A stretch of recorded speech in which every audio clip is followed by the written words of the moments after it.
গতকালকে আমার ক্যানিং পশ্চিম বিধানসভার অন্তর্গত ঘুটিয়ারি শরীফ অটো স্ট্যান্ডে একটি অধিকার সভা ছিল। আমি যখন যাচ্ছিলাম সেই সময় যাওয়ার পথে ক্যানিং পূর্ব বিধানসভার অন্তর্গত নারায়ণপুর অঞ্চল, সম্ভবত অঞ্চলটির নাম, ওই অঞ্চলের দু জায়গায় আমাকে কালো পতাকা দেখানো হয়। আমাকে যখন কালো পতাকা দেখানো হচ্ছিল, আমি গাড়িটা স্লো প্রথম করি, তারপর গাড়ি দাঁড় করিয়ে আমি জিজ্ঞাসা করার চেষ্টা করি যে কি কারণে কালো পতাকা দেখানো হচ্ছিল। অনেক চিৎকার চেঁচামেচি করছিল। এমন একে একে করলে সুবিধা হয়। তো কিছু লোকজন বললো যে আপনি যেখানে যাচ্ছেন তারা সব গেঁজা, এই ধরনের অনৈতিক কাজ করে, ব্যবসা করে, ডিলার সব আমাদের গ্রামের ছেলেদেরকে ধ্বংস করে দিচ্ছে। আমি বললাম আমি এই ধরনের যদি ঘটনা ঘটে আমি গিয়ে গাঁজার বিরুদ্ধে বলবো। তার মধ্যে যেহেতু আমার সময় স্বল্প হয়ে আসছিল, আমার গাড়িটা আস্তে আস্তে আবার বার করে নিলাম। তার থেকে 1-150 মিটার কি একটু বেশি এসেই আবার বেশ কিছু রাস্তায় মহিলারাও প্ল্যাকার্ড নিয়ে কালো পতাকা নিয়ে দাঁড়িয়েছিল। আমি দাঁড়িয়ে গেলাম। আমি বললাম, মা কি সমস্যা গো, কি হয়েছে, কালো পতাকা দেখাচ্ছ কেন? না, আপনাকে আমরা শ্রদ্ধা করি, সম্মান করি, আমাদের অঞ্চলে আপনাকে স্বাগত জানাই, কিন্তু আপনি যেখানে যাচ্ছেন তারা কে জানেন? আমি না তো, কে, তারা কারা? এ ধরনের কথাবার্তার আদান প্রদান হলো। তাদের বক্তব্য হচ্ছে যে আমার যারা প্রোগ্রাম অ্যারেঞ্জ করেছে তারা নাকি ওই ধরনের অনৈতিক কাজ করে, গাঁজা টাজা এই ধরনের সব ডিলার্স দিয়ে। আমি বললাম, মা আমি যদি স্টেজে উঠে গাঁজার বিরুদ্ধে বলি তোমরা খুশি হবে তো? শুধু খুশি না, এটা বললাম, আমি যদি মা স্টেজে উঠে গাঁজার বিরুদ্ধে বলি তাহলে আসবার সময় আমাকে চা খাওয়াবে তো? বললো হ্যাঁ। কারণ তারা বলছিল এই গাঁজাটা খেয়ে তাদের পরিবারের ছেলে পেলে পুরো ফ্যামিলি ধ্বংস হয়ে যাচ্ছে। সত্যিকারে খুবই খারাপ যে কথা বললো। আমি যথারীতি আমার প্রোগ্রাম স্থলে পৌঁছালাম। সময় স্বল্প ছিল, সন্ধ্যা হয়ে আসছিল আমাদের। ফলে আমি যে বক্তব্য দিয়েছি তার একটা বক্তব্যের অনেকটা অংশ জুড়ে গাঁজা, অনৈতিক কার্যকলাপের বিরুদ্ধে ছিল। ঘুটিয়ারি শরীফের মতো পবিত্র জায়গায় কোনো মতেই এই ধরনের অনৈতিক কাজ, গাঁজা ব্যবসা থেকে শুরু করে এগুলো চলতে দেওয়া যায় না। তার সাথে আমি এটাও বলেছি, গাঁজা তার পশ্চিমবাংলা সে অর্থে চাষ হয় না, আসছে কোথা থেকে? বেশি শুনেছি নাকি উড়িষ্যার দিক থেকে আসে। তাহলে পশ্চিমবাংলায় গাঁজাগুলো কিভাবে ঢুকছে? এরা যদি ডিলারশিপ নিয়ে করে গাঁজাটা, তাহলে ঢুকছে কি করে? নিশ্চিতভাবে রাজ্যের পুলিশ মন্ত্রীর দোষ আছে। তাহলে বড় ব্যবসায়ী কি হতে পারে? তখন মানুষ পাবলিক যে যার মতো উত্তর দিয়েছে। যাক, গাঁজার আমি তুমুল সমালোচনা করেছি। গাঁজা মুক্ত শুধু ঘুটিয়ারি শরীফেই পশ্চিমবাংলায় গাঁজা মুক্ত করতে হবে। এতে পশ্চিমবাংলার যুব সমাজ ধ্বংস হয়ে যাচ্ছে, পরিবার ধ্বংস হয়ে যাচ্ছে। বলা প্রোগ্রাম শেষ হওয়ার পরে অগণিত মানুষ উপস্থিত হয়েছিল। সে প্রোগ্রামের স্থলে নোংরামি করার জন্য শাসক দল তার বড় বড় ঝান্ডা লাগিয়ে দিয়েছে। আমি একটা ঝান্ডা সরাইনি, তারা দিয়েছে দিক।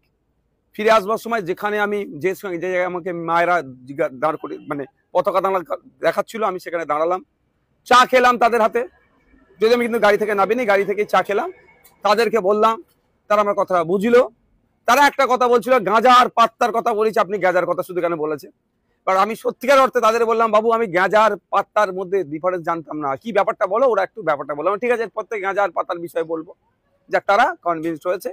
এবং এটাও বলে এসছি যে তারা বলছে তারা আমাদের ফুরফুরা শরীফে নাকি আসেন, আমাদেরকে খুব ভালোবাসেন। আমি ঠিক আছে, তুমি তো আসো যে কোনো একটা শুক্রবারে। যদি মনে হয় আমার সাথে স্টেজে ওই ছেলেগুলো ছিল, এরা গাঁজার কোনো বিজনেসের সাথে যুক্ত, তার নাম আর একটা করে ছবি যদি পারো আমাদেরকে দাও, দেখো তার বিরুদ্ধে আমরা কি ব্যবস্থা গ্রহণ করি। এটাও বলে তাকে চলাম। তারপরে একটা ওই যে বাজারটি ছিল, যে বাজারটির পাশেই ফুটবল মাঠ, নারায়ণপুর মনে হচ্ছে অঞ্চল, ওখানে ওই যে কিছু ছেলে যে ভাইজান আপনি গাঁজার বিরুদ্ধে বললেন না। আমি যখন আসছিলাম ঠিক এই ধরনের, আমি তাদেরকে বললাম আমার গাড়ি থেকে, ভাই কে বলেছে আমি বলিনি, আমার রেকর্ড তোমরা দেখালে শুনে নাও। তখন ওরা আরো কিছুজন সাইডে আসলো। আমি গাড়িটা দাঁড় করো। বাবু, আমি আবার গাড়িটার কাঁচটা খুলে, দরজাটা খুলে গাড়ির ভিতর থেকে আমি একটু বাইরের দিকে বার হলাম। তো বললাম যে আমি কে বলেছে বলিনি, তোমাদের কথা শুনে গিয়ে আমি ওখানে বলেছি, না ভাইজান আপনার স্টেজে যারা ছিল তারা নাকি গাঁজা ব্যবসায়ী, গাঁজার ডিলার। আমি বললাম, বাবু আমি তো জানি না, তো তুমি আমার ডিটেলসটা দাও, তার বিরুদ্ধে কি ব্যবস্থা গ্রহণ করি দেখি, দেখো তোমরা। আর একটা কথা হচ্ছে, আমাকে একটু ইনকোয়ারি করতে দিতে হবে সময়। এই বলার মধ্যে ওই কিছু সবাই চিৎকার চাচ্ছি, সবাই ওই অভিযোগটাই করছে। আমার সাথে কেউ খারাপ আচরণ তখন পর্যন্ত করেনি। যেটা সত্য কথা সেটা আমি বলতে হবে, মানুষকে জানতে হবে যে অ্যাকচুয়াল ফ্যাক্টটা কি। তারা বলছে আমাদের এখানকার শেষ করে দিল। অনেক মাও ছিল, অনেক বাপেরা, অনেক বয়স্ক, অনেক ইয়াং ছেলে, কলেজ পড়ুয়া ছিল, ভাইজান আমাদেরকে শেষ করে দিচ্ছে। আমি বললাম, ভাই তুমি বিশ্বাস করে তো আমাকে আমি সঠিক পথে চলছি বলে অভিযোগটা জানাচ্ছ তো? বললো হ্যাঁ। আমি তাহলে ঠিক আছে, তুমি তাহলে যারা যারা এই অন্যায় কাজ করছে আমাদের পার্টির নাকি ঝান্ডার নিচে আছে, তাদের ডিটেলসটা আমাকে দেবে। ওরাও এক প্রকার কনভিন্স হয়ে যাচ্ছিল। সেই সময় 2-4টে লোক আসে, দেখলাম কি ওই ভিড়কে, তোমরা যাও তোমরা যাও তোমরা যাও, আচ্ছা আপনাকে আর বলতে হবে না, আপনি চলে যান। ব্যাপারটা একটা বোঝার আছে। যাদেরকে আমাদের বিরুদ্ধে খাপিয়ে তোলার চেষ্টা করেছিল, বাস্তব কথাটা বলেছি, তারা বোঝার চেষ্টা করেছে। তাদের লড়াই গাঁজাকে বন্ধ করার যদি সত্যি করে হয়, আমিও গাঁজা বন্ধের পক্ষে, গাঁজার যেটা চলছে এর বিরুদ্ধে আমি। সুতরাং তারা কনভিন্স যখন হতে শুরু করলো, দেখলাম এটা হলো। এবার তারপরে আমি ঠিক আছে অবশ্য ভালো থাকো, যদিও তারপরে বললাম ওর মধ্যেই যদি কারো মনে হয় যে এরা অন্যায় করছে, আমাদের পার্টির সাথে যুক্ত আছে, তাদের ডিটেলসটা দাও, তাদেরকে আমরা একটু টাইম দাও, ইনকোয়ারি করে তাদেরকে বহিষ্কার করে দেবো, বার করে দেবো, কোনো সমস্যা হবে না। কারণ আমরা সমাজ ব্যবস্থা পরিবর্তনের জন্য রাজনীতিতে এসেছি, এই গাঁজা মুক্ত সমাজের জন্য এসেছি।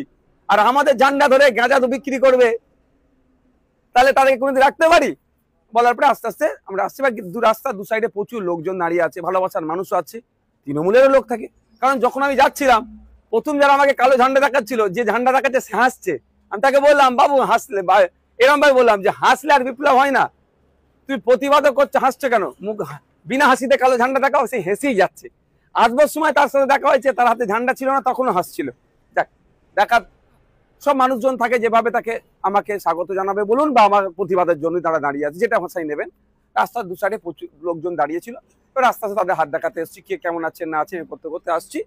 ঠিক বাজারটা শেষ হবে, সেই খবর পাচ্ছি নাকি আমাদের শুভাকাঙ্ক্ষী কিছু যারা প্রোগ্রামে গিয়েছিল, বাইকে করে ফিরছিল, তাদের উপর চড়া হয়েছে। এই চড়াওটা হয়েছে, নোংরামি কাজ করেছে।